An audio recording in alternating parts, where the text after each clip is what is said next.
जय श्री गणेश। आइए सुनते हैं गणेश जी की पौराणिक कथा। श्री गणेश जी का जन्मदिन का शुभ अवसर करीब है। पूरे देश भर में श्री गणेश जी उत्सव की धूमधाम से मनाया जाता है। श्री गणेश जी माता पार्वती और शिव जी के बेटे हैं। इनके जन्म को लेकर कई तरह की कथाएं हैं। वराह पुराण और शिव पुराण में विनायक के नाम को लेकर अलग अलग कथाएं कही गई हैं। एक पौराणिक कथा इस तरह से है। विराह पुराण के मुताबिक भगवान शिव ने गणेश जी को पंच तत्वों से बनाया था। जब भगवान श्री शिव गणेश जी को बना रहे थे तो उन्होंने वशिष्ठ और अत्यंत रूपवान रूप पाया।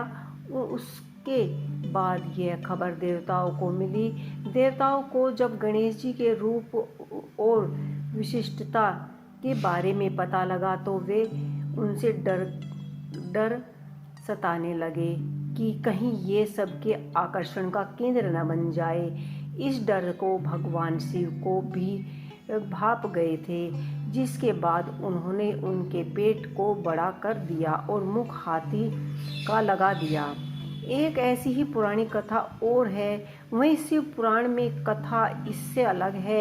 इसके मुताबिक माता पार्वती ने अपने शरीर पर हल्दी लगाई थी। इसके बाद जब उन्होंने अपने शरीर से हल्दी का उपटन उतारा तो उन्होंने उसी से एक पुतला बनाया। पुतले में बाद में उन्होंने प्राण डाल दिए।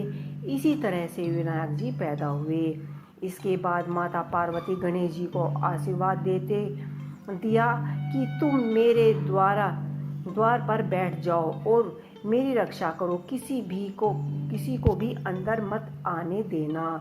कुछ ही समय बाद शिव जी घर आए तो उन्होंने कहा कि मुझे पार्वती जी से मिलना है। इस पर गणेश जी ने मना कर दिया। शिव जी को नहीं पता था कि ये कौन है। दोनों में विवाद हो गया और उसी विवाद ने युद्ध का रूप धारण कर लिया। इसी दौरान शिव जी ने अपना त्रिशूल निकाला और गणेश जी का सिर काट डाला। पार्वती जी को पता लगा तो वह बाहर आई और रोने लगी। उन्होंने शिव जी से कहा कि आपने मेरे बेटे का सिर काट दिया। शिव जी ने पूछा कि ये तुम्हारा बेटा कैसे हो सकता है। इसके बाद पार्वती ने शिव जी को पूरी कथा बताई। शिव जी ने पार्वती को मनाते हुए कहा कि ठीक है, मैं इसमें प्राण डाल दूंगा, लेकिन प्राण डालने के लिए एक शर्त चाहिए। इस पर उन्होंने गरुड़ जी से कहा कि उत्तर दिशा में जाओ, वहाँ जो भी माँ अपने बच्चे की ओर तरफ से पीठ कर के सोई हुई हो उसी के बच्चे का सिर ले आना। गरुड़ जी ने भटकते रहे और उन्होंने ऐसा कोई माँ नहीं मिली, क्योंकि हर माँ अपने बच्चे की तरफ मुँह कर कर ही सोती है। अंततः एक हथनी दिखाई दी। हथनी का शरीर का प्रहार ऐसा होता है कि वह बच्चे की तरफ मुख करके नहीं सोती। गुरु जी ने उस शिशु के हाथी के सिर को ले लिया और भगवान शिव जी को वह बालक के शरीर से जोड़ दिया और उसमें प्राण डाल दिए। उनका संचार किया, उनका नामकरण कर दिया। इसी तरह से श्री गणेश जी को हाथी का सर मिला। ऐसी ही एक पौराणिक कथा और भी है, जैसे कि श्री गणेश जी चालीसा का वर्णन है कि माता पार्वती ने पुत्र प्राप्ति के लिए कठोर तप किया।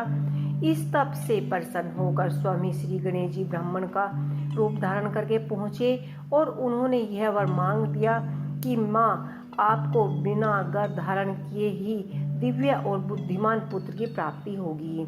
ऐसा कहकर वे अंतर्धान हो गए और पालने में बालक के रूप में आ गए। चारों लोकों में हर्ष छा गया। भगवान शिव और पार्वती ने विशाल उत्सव रखा। हर तरफ से देवी देवता, सुर, गणवर्धन, ऋषि मुनि देखने आने लगे। शनिदेव महाराज भी देखने आए। माता पार्वती ने उनसे बालक को चलकर देखने के लिए आशीष का आग्रह किया। शनि महाराज अपनी दृष्टि की वजह से बच्चे को देखने से बच रहे थे। माता पार्वती को बुरा लगा। उन्होंने अपनी दृष्टि की वजह से बच्चे को देखने से मना किया। उन्होंने शनिदेव को उलझन में डाल दिया। आपको यह उत्सव नहीं भाया, बालक का आवागमन भी पसंद नहीं आया। शनिदेव संकोच कर बालक को देखने पहुँचे, लेकिन जैसे ही शनिदेव की कंचित सी दृष्टि बालक पर पड़ी तो बालक का सिर आकाश में उड़ गया।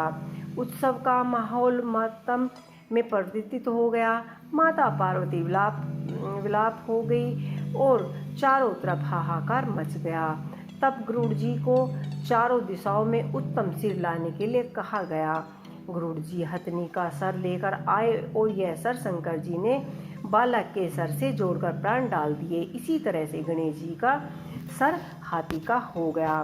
तो ये थी बहुत सारी पौराणिक कथाएं हैं। लगातार ऐसी और भी पौराणिक कथाएं हैं जो पहले भी मैंने कही है और आप लोगों ने सुनी भी होगी। आपको ये कथाएं कैसी लगी मुझे कमेंट बॉक्स में लिख के अवश्य ही बताइएगा। जय श्री